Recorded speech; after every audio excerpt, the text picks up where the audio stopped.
Subscribe ಮಾಡಿ bell icon ಅನ್ನು click ಮಾಡಿ. ರಾಜನೀತಿ ಶ್ರೀ ಗರುಡ ನೀತಿ. ಮಹಾರಾಜನು ಪ್ರಜೆಗಳಿಂದ ತೆರಿಗೆ ರೂಪದಲ್ಲಿ ಹಣವನ್ನು ವಸೂಲು ಮಾಡುವುದು ತೋಟ ಮಾಲೀಕನು ಮೃದುವಾಗಿ ತಾನು ಬೆಳೆಸಿದ ಗಿಡದಿಂದ ಹೂ ಬಿಡಿಸುವಂತಿರಬೇಕೇ ಹೊರತು ಕಬ್ಬಿಗಾಗಿ ಪೂರ್ತಿ ಗಿಡವನ್ನೇ ಕತ್ತರಿಸುವಂತಿರಬಾರದು. ಇತರೆ ರಾಜ್ಯಗಳಿಂದ ಬಂದಂತಹ ದ್ರವ್ಯಗಳನ್ನು ಮಹಾರಾಜನು ಸ್ವೀಕರಿಸಬೇಕು. ಅದೇ ರೀತಿ ಮಹಾರಾಜರು ಧನಿಕರನ್ನು ಉಪಯೋಗಿಸಿಕೊಳ್ಳಬೇಕು. ಎಲ್ಲವೂ ಸತ್ಯವಾಗಿಯೇ ಶಾಶ್ವತವಾಗಿಯೇ ಕಾಣಿಸುತ್ತವೆ. ಆದರೆ ಐಶ್ವರ್ಯ ಭೋಗಗಳು, ಸ್ತ್ರೀ ಪ್ರೀತಿ, ಪದವಿಗಳಂತಹವು ಸತ್ಯವಲ್ಲ, ನಿತ್ಯವೂ ಅಲ್ಲ. ನಿಜಕ್ಕೂ ಕಾಣಿಸದ ರೋಗ, ವೃದ್ಧಾಪ್ಯ, ಮೃತ್ಯು ಮಾತ್ರವೇ ನಿತ್ಯ ಸತ್ಯಗಳು, ಶಾಶ್ವತಗಳು. ಆದ್ದರಿಂದ ಮಹಾರಾಜನಾದರೂ ಪ್ರಜೆಗಳಾದರೂ ಧರ್ಮಾಚರಣಾರೂಕ್ತರಾಗಿ ಜೀವಿಸಬೇಕು. ಪರಸ್ತ್ರೀಯರಲ್ಲಿ ತಾಯಿಯನ್ನು, ಪರದ್ರವ್ಯದಲ್ಲಿ ಮಣ್ಣನ್ನು, ಸರ್ವ ಪ್ರಾಣಿಗಳಲ್ಲಿ ತನ್ನ ಆತ್ಮವನ್ನು ನೋಡಬಲ್ಲವನೇ ನಿಜವಾದ ವಿದ್ವಾಂಸ.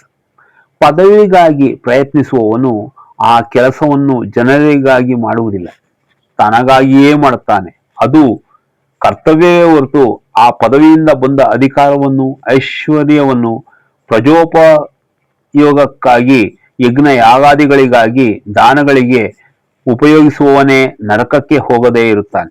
ಮಹಾರಾಜನಿಗಾದರೂ ಪ್ರಜೆಗಳಿಗಾದರೂ ಧನವು ತುಂಬಾ ಮುಖ್ಯವಾದುದು.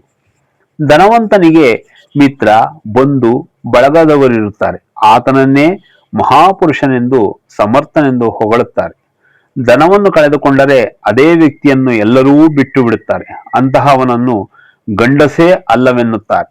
ಮತ್ತೆ ಹಣವನ್ನು ಸಂಪಾದಿಸಿದರೆ ತಮ್ಮ ತಪ್ಪನ್ನು ಅರಿತು ಅವನ ಹಿಂದೆ ಬೀಳುತ್ತಾರೆ. ಮಹಾರಾಜನಿಗೆ ಶಾಸ್ತ್ರಜ್ಞಾನವಿರಬೇಕು, ಹಾಗೆಯೇ ಗೂಢಾಚಾರಿಗಳೂ ಇರಬೇಕು. ಇವೆರಡೂ ಮಹಾರಾಜನಿಗೆ ಎರಡು ಕಣ್ಣುಗಳಿದ್ದಂತೆ. ಯಾವ ರಾಜನ ಪುತ್ರರು, ಭೃತ್ಯರು, ಮಂತ್ರಿಗಳು, ಪುರೋಹಿತರು, ಇಂದ್ರಿಯಗಳು ತಮ್ಮ ತಮ್ಮ ಕರ್ತವ್ಯ ಪಾಲನೆಯಲ್ಲಿ ಅಶ್ರದ್ಧೆಯನ್ನು ವಹಿಸುತ್ತವೆಯೋ ಆ ಮಹಾರಾಜನು ತುಂಬಾ ಕಾಲ ಮಹಾರಾಜನಾಗಿರಲಾರನು. ಇವರೆಲ್ಲರೂ ಸಕ್ರಮವಾಗಿ ಕೆಲಸ ಮಾಡಿದರೆ ಬಲವಂತವಾದ ರಾಜನು ಎಷ್ಟು ವರ್ಷಗಳಾದರೂ ರಾಜ್ಯವನ್ನಾಳುವನು. ಪ್ರಯತ್ನ, ಸಾಹಸ, ಧೈರ್ಯ, ಬುದ್ಧಿ, ಶಕ್ತಿ, ಪರಾಕ್ರಮವಿರುವವನನ್ನು ದೇವತೆಗಳೂ ಸಹ ಮೆಚ್ಚಿಕೊಂಡು ಉನ್ನತ ಪದವಿಗೆ ಕಳಿಸುತ್ತಾರೆ. ಮೇಲಿನ 6 ಗುಣಗಳುಳ್ಳವನೇ ಪುರುಷನು. ಈ ಜನ್ಮದಲ್ಲಿನ ಪೌರುಷವೇ ಮರುಜನ್ಮದಲ್ಲಿ ಭಾಗ್ಯವಾಗುತ್ತದೆ. ಭೃತ್ಯರಲ್ಲಿ ಉತ್ತಮರೆಂದು, ಮಧ್ಯಮರೆಂದು, ಅಧಮರೆಂದು 3 ವಿಧದವರಿರುತ್ತಾರೆ. ಅದನ್ನು ಪರೀಕ್ಷಿಸಿ ದೃಢಪಡಿಸಿಕೊಳ್ಳಬೇಕು. ಮಹಾರಾಜನು ಭೃತ್ಯರನ್ನು ಪರೀಕ್ಷಿಸಿಯೇ ಆಯ್ಕೆ ಮಾಡಿಕೊಳ್ಳಬೇಕು. ಮುಖ್ಯವಾಗಿ ಕೋಶಾಧಿಕಾರಿಯನ್ನು ಆಯ್ಕೆ ಮಾಡುವಾಗ ಅಭ್ಯರ್ಥಿಯ ವಂಶವನ್ನು, ಶೀಲ, ಸದ್ಗುಣ ಸಂಪನ್ನತೆಗಳನ್ನು, ಸತ್ಯಧರ್ಮ ಪಾರಾಯಣತ್ವವನ್ನು, ರೂಪ ಸಂಪತ್ತನ್ನು ಪ್ರಸನ್ನತೆಯಿಂದ ಪರಿಗಣಿಸಬೇಕು.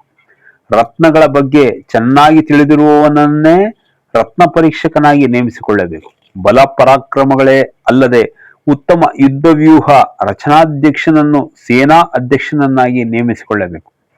ಸಂಜ್ಞೆಯಿಂದಲೇ ರಾಜನ ಅವಶ್ಯಕತೆಯನ್ನು ತಿಳಿಯಬಲ್ಲವನು, ಬಲವಂತನು, ಸುಂದರ ಶರೀರನು, ಕೆಲಸದ ಸೋಮಾರಿತನವಿಲ್ಲದವನು, ಜಿತೇಂದ್ರಿಯನೂ ಆದಂತಹವನನ್ನು ಪ್ರತಿಹಾರಿಯಾಗಿಟ್ಟುಕೊಳ್ಳಬೇಕು. ಮೇಧಾವಿ, ವಾಕ್ಪಟುತ್ವವುಳ್ಳವನು, ವಿದ್ವಾಂಸನು, ಜಿತೇಂದ್ರಿಯನು, ಸರ್ವಶಾಸ್ತ್ರ ಪರಿಚಯ ಮತ್ತು ವಿಮರ್ಶಕ ದೃಷ್ಟಿ ಇರುವವನು, ಸ್ವತಃ ಸಜ್ಜನನು ಆದಂಥವನನ್ನು ಲೇಖಕನನ್ನಾಗಿ ಇಟ್ಟುಕೊಳ್ಳಬೇಕು. ಬುದ್ಧಿವಂತನನ್ನು, ವಿವೇಕಶೀಲನನ್ನು, ಶೂರನನ್ನು, ಯಥಾರ್ಥವನ್ನು ಹೇಳುವ ಧೈರ್ಯವು ಹೇಳುವುದರಲ್ಲಿ ಸಹನೆ ಇರುವವನನ್ನು ದೂತನನ್ನಾಗಿ ನೇಮಿಸಿಕೊಳ್ಳಬೇಕು. ಸಮಸ್ತ ಸ್ಮೃತಿಗಳು, ಶ್ರುತಿಗಳು ಓದಿದ ಪಂಡಿತನು, ಶಾಸ್ತ್ರಗಳಲ್ಲಿ ನಿಷ್ಣಾತನು, ಶೌರ್ಯ ಪರಾಕ್ರಮ ಸಂಪನ್ನನೂ ಆದ ವ್ಯಕ್ತಿಯನ್ನು ಧರ್ಮಾಧ್ಯಕ್ಷ ಪದವಿಗೆ ಆಯ್ಕೆ ಮಾಡಿಕೊಳ್ಳಬೇಕು. ಅಡಿಗೆಯವನು ವಂಶಪಾರಂಪರ್ಯವಾಗಿ ಬರಬೇಕು. ಪಾಕಶಾಸ್ತ್ರ ಪ್ರವೀಣನಾಗಿರಬೇಕು. ಸತ್ಯತೆ, ಸತ್ಯವಾಕ್ ಪರಿಪಾಲತೆ, ಪವಿತ್ರತೆ, ಸಾಮರ್ಥ್ಯವುಳ್ಳವನಾಗಿರಬೇಕು.